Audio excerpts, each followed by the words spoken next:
और बड़ी जानकारी के साथ बुलेटिन की शुरुआत करते हैं। अगर आप भी रक्षाबंधन के मौके पर अपने भाई को राखी बांधने जा रही हैं या भाई आपसे मिलने के लिए आ रहा है तो थोड़ा ठहर जाइए, जरा जाम की स्थिति देख लीजिए। बड़ी जानकारी दे दें आपको, दिल्ली एनसीआर में लंबा जाम लगा हुआ है। त्योहार पर घर जाने वाले लोगों को परेशानी हो रही है। दिल्ली मेरठ एक्सप्रेसवे पर भारी जाम लगा हुआ है।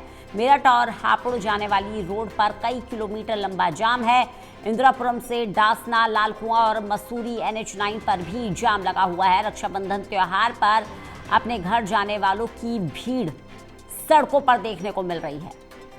तो गाड़ियों की लंबी कतार, एक के पीछे एक गाड़ियां खड़ी हुई हैं। ये स्थिति है दिल्ली NCR की।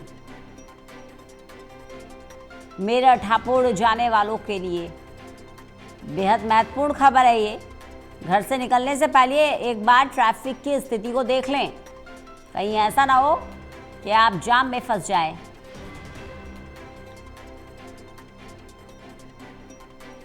भयंकर जाम लगा हुआ है।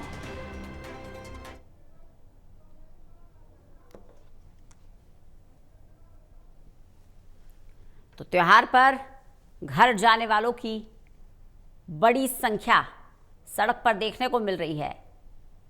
रेंग रेंग कर गाड़ियां चल रही हैं।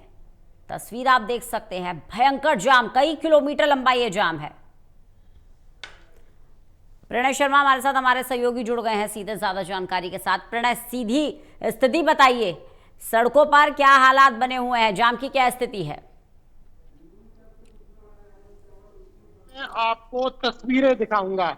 आप देख सकती हैं कि कितना जो ट्रैफिक मूवमेंट है वो कितनी स्लो इस वक्त नजर आ रही है। ये रिंग रोड की अगर हम बात करें तो उसका ये हाल है। अगर हम दूसरे जैसा कि आपने जिक्र किया, खासतौर से आनंद विहार जाने वाली सड़कों की बात करें या फिर सराय कालेका की बात करें, ITO की बात करें, हालांकि ITO पर हमें देखने को मिला रंजना कि उतना ट्रैफिक जो प्रॉब्लम थी वो लोगों को नहीं झेलनी पड़ी, लेकिन वो इलाके जो दिल्ली को बाहरी दिल्ली से जोड़ते हैं या वो रास्ते जो कि जहां से लोग दिल्ली से दूसरे राज्य, चाहे हरियाणा हो, चाहे उत्तर प्रदेश हो, चाहे राजस्थान हो, उसके लिए जाते हैं, वहां पर आपको इस तरीके का जो जाम है वो देखने को मिलेगा। और हालांकि हमने ये भी देखा है रंजना कि जगह जगह जो ट्रैफिक पुलिस के इंस्पेक्टर्स थे वो मौजूद थे। वो ये सुनिश्चित कर रहे थे कि ट्रैफिक जल्द से जल्द निकल सके और जाम की स्थिति ना हो। लेकिन आज दिन में खास तौर पर जो जाम था वो काफी ज्यादा देखने को मिला। और अब जो है वो इस वक्त भी, शाम तक भी जो जाम है वो देखने को मिल रहा है। बिल्कुल, तो जाम की स्थिति बनी हुई है और जैसा कि प्रणय दिखा रहे हैं, रेंग रेंग कर गाड़ियां चल रही हैं। और क्योंकि ऑफिस टाइम है प्रणय, ऐसे में ऑफिस टाइम में स्थिति और भी ज्यादा बदहाल हो जाती है। बिल्कुल ठीक कहा आपने रंजना, क्योंकि ऑफिस टाइम में जैसा आपने कहा ही है कि इस वक्त अगर हम बात करें तो 8 बज रहे हैं और जो ऑफिस से लोग हैं वो अपने घरों की ओर निकल रहे हैं। और जो लोग दिल्ली से अपने रक्षाबंधन के लिए जा रहे हैं उनका भी जो जाम है वो देखने को मिल रहा है। तो ट्रैफिक उनके कारण भी जो अधिक है सड़कों पर वो देखने को मिल रहा है। हालांकि काफी ज्यादा अब लोग पब्लिक ट्रांसपोर्ट का भी इस्तेमाल करते हैं और उससे इस जाम से भी बचते हैं और कोशिश करते हैं कि जाम से परेशान ना होना पड़े। लेकिन अक्सर त्योहार के मौके पर इस तरीके से जो स्थिति है रंजना वो देखने को मिलती है। अच्छा, एक बात और है यहाँ पर गौर करने वाली प्रणय, क्योंकि एक लॉन्ग वीकेंड है। कल रक्षाबंधन का त्यौहार, इसके बाद फिर सैटरडे संडे की भी छुट्टी पड़ जाएगी। तो ऐसे में अमूमन लोग यही प्रेफर करते हैं, जो दिल्ली में रोजगार की तलाश के लिए आए हैं वो अपने घर परिवार में चले जाएं, अपने परिवार के साथ बैठे त्यौहार मनाएं। तो कुल मिलाकर जो लोग बाहर जा रहे हैं, बॉर्डर क्रॉस कर रहे हैं, उनके लिए तो बड़ी ही परेशानी की स्थिति हो गई, क्योंकि कई किलोमीटर लंबा जाम लगा हुआ है। ऐसे में जो प्लानिंग थी वो प्लानिंग फ्लॉप होती नजर आ रही है यहाँ पर। बिल्कुल, देखिए अभी एक तस्वीर मुझे यहाँ पर देखने को मिली थी रंजना। यहाँ पर जो लोग थे वो भागते हुए नजर आ रहे थे, अपना सामान ले जाते हुए नजर आ रहे थे। तो ये जो तस्वीर है वो देखने को मिली थी। और अगर जहां तक आपके सवाल का जवाब है रंजना, तो निश्चित तौर पर हम ये देखने को मिलता है कि जब चाहे त्योहार की बात करें और या फिर कोई बड़ा इवेंट हो उसकी बात करें, तो दिल्ली जो है वो जाम से जूझती हुई नजर आती है। ये जो तस्वीर है वो दिल्ली में देखने को मिलती है। हालांकि प्रशासन की तरफ से कई बड़े जो कदम हैं वो उठाए जाते हैं, कोशिश की जाती है कि लोगों को परेशानी ना झेलनी पड़े और वो अपने गंतव्य तक आसानी से पहुंच जाए। लेकिन साल दर साल भले ही कितने कदम उठाए जाएं, लेकिन वो नाकाफी से ही साबित दिखाई देते हैं।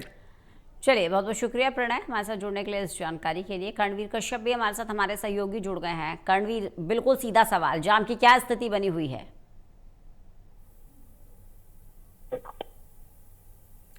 कर्णवीर, मेरी आवाज मिल रही है आपको? कल रक्षाबंधन है और रक्षाबंधन से पहले जो जाने वाले लोग हैं अपने घरों को, वो इस वक्त जाम से जूझ रहे हैं। दिल्ली मेरठ एक्सप्रेस वे जो दिल्ली से गाजियाबाद होते हुए मेरठ की तरफ जाता है या फिर हापुड़ की तरफ जाता है, चाहे वो कोई सा भी रास्ता हो, उस पर जाम ही जाम है। जो दिल्ली की तरफ आने वाले रास्ते हैं उन पर जाम की स्थिति बहुत कम है। इस वक्त कई किलोमीटर लंबा जो स्लो ट्रैफिक कहें या जाम कहें, उसकी स्थिति बनी हुई है। यानी गाजीपुर बॉर्डर दिल्ली से लेकर के इंदिरापुरम इलाके से लेकर के आगे डासना, मसूरी, लालकुआ और जो दिल्ली मेरठ एक्सप्रेस वे की NH9 है, उस पर भी जाम लगा हुआ है। यानी कि वो तमाम लोग जाम में फंसे हैं जो या तो दफ्तर से या फिर अपने घर से घर जाने के लिए निकले थे, अपने गांव जाने के लिए निकले थे, रक्षाबंधन का पर्व मनाने के लिए निकले थे, वो लोग कई घंटे से जाम में फंसे हुए हैं। इंदिरापुरम से लेकर के वो दासना, मसूरी या कहें कि दिल्ली मेरठ एक्सप्रेस वे की जो मेन लाइन है, चढ़ने के लिए उस पर दासना के पास घंटों का समय लग रहा है। अगर गाजीपुर बॉर्डर से एक्सप्रेस वे में एंट्री की जाती है और दासना मेरठ एक्सप्रेस वे में ऊपर चढ़ते हैं, तो वही रास्ता घंटों में पार हो रहा है। तो गाजियाबाद के अच्छा कर्णवीर, एक स्थिति और क्लियर कीजिए। कर्णवीर, एक स्थिति और क्लियर कीजिए कि दिल्ली से केवल बाहर जाते समय ही ये जाम की स्थिति बनी हुई है, दिल्ली में एंट्री के लिए भी जाम की स्थिति है? तरीके से कोई जवाब देने को तैयार है जी। कर्णवीर, दिल्ली से बाहर जाते समय जाम की स्थिति बनी हुई है, दिल्ली एंट्री पर भी जाम की स्थिति है? देखिए, जब आप लोग दिल्ली में एंट्री करेंगे तो जाम की स्थिति नहीं है, लेकिन जो दिल्ली से बाहर की तरफ रास्ते जाते हैं, चाहे गाजियाबाद के गाजीपुर बॉर्डर और लालकुआ से होकर के मेरठ और हापुड़ की तरफ जा रहा हो, चाहे आनंद विहार की तरफ से जा रहा हो, चाहे मोहन नगर की तरफ से जा रहा हो, चाहे वजीराबाद रोड की तरफ से जा रहा हो, इन तमाम रोड पर स्लो ट्रैफिक है। लेकिन जो सबसे लंबे जाम की जो स्थिति बनी हुई है, जब तस्वीर को टॉप एंगल से देखते हैं दिल्ली मेरठ एक्सप्रेस वे की, तो कई किलोमीटर लंबा जाम नजर आता है और इस जाम में कई एम्बुलेंस भी फंसा है। जो ट्रैफिक से निकल रहे हैं, कार में बैठे हुए लोग हैं, वो वीडियो बना करके भेज रहे हैं या फिर बता रहे हैं कि कई एम्बुलेंस भी हैं जो उसमें फंसी हुई है। काफी देर से लोग हैं और ट्रैफिक पुलिस के कुछ जवान मौके पर पहुंचे हैं और धीरे धीरे उस ट्रैफिक को निकालने की कोशिश की जा रही है। दोपहर के वक्त जब गाजियाबाद में तेज बारिश हुई, उसी दौरान से ही ट्रैफिक लगना एक्सप्रेस वे की लूप लाइन पर और मेन लाइन पर शुरू हो गया था। लेकिन अगर ट्रैफिक पुलिस उस वक्त लापरवाही नहीं बरतती, उस वक्त बारिश के दौरान ही एक्सप्रेस वे के एंट्री और एग्जिट पॉइंट पर खड़े होकर के ट्रैफिक को कंट्रोल करने की कोशिश करती, तो निश्चित तौर पर जाम की स्थिति नहीं बनती। लेकिन एक तस्वीर ये भी सामने आती है कि हर त्योहार को, विशेषकर चाहे दिवाली का त्योहार हो, रक्षाबंधन का त्योहार हो, होली का त्योहार हो, उससे ठीक एक दिन पहले इस तरह की तस्वीर